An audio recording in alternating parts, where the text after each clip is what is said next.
When you save on auto insurance for driving safe with USAA Safe Pilot, you'll feel like a big deal, even in a traffic jam. Save up to 30% with USAA Safe Pilot. Restrictions apply. The Shark Deck. Hello and welcome to Palace Intrigue. I am your host, Mark Francis.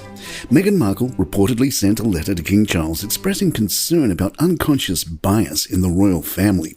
A source told the Daily Telegraph that Meghan sent the letter after her appearance with Prince Harry on the Oprah Winfrey Show in March 2021.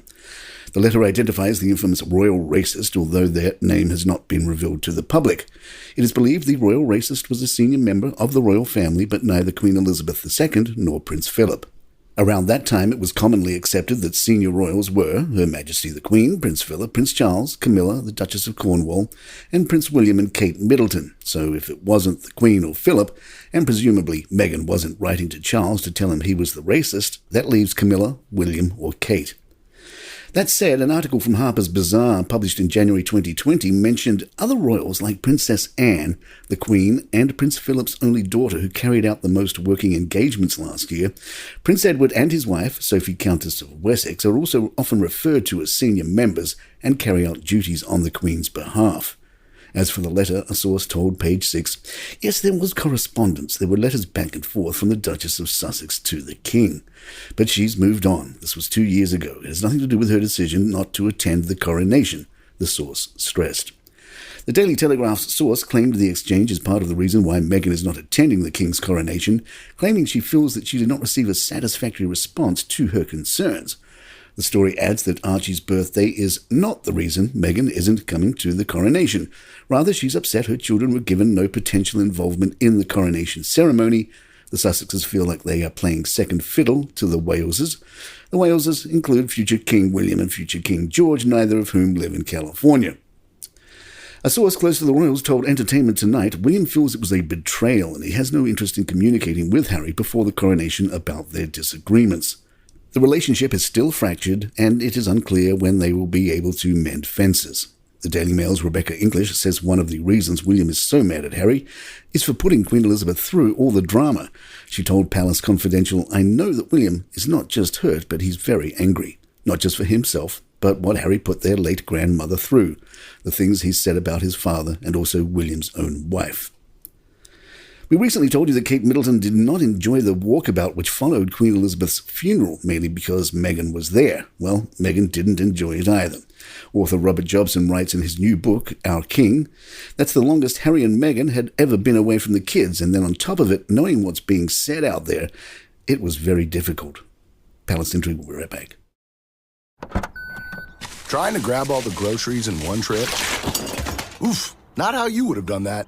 You know sometimes less is more. Like when you drive less and save with the USAA annual mileage discount. USAA. Get a quote today. I'm Nina Hobson, ex-police detective from the UK. I've worked on every crime mentionable, from murder to kidnap to stalking to fraud. When I left the force, I launched my own investigations firm that soon became a global operation. I'm also a single mother of two, to two members of my team, my son Harrison and daughter Amy. Every week, we'll be getting first-hand accounts from psychological experts, operatives, former criminals, actual victims of the crimes that we investigate, and of course, my very own flesh and blood. From Storic Media, you're listening to Codename Siren, a true crime podcast.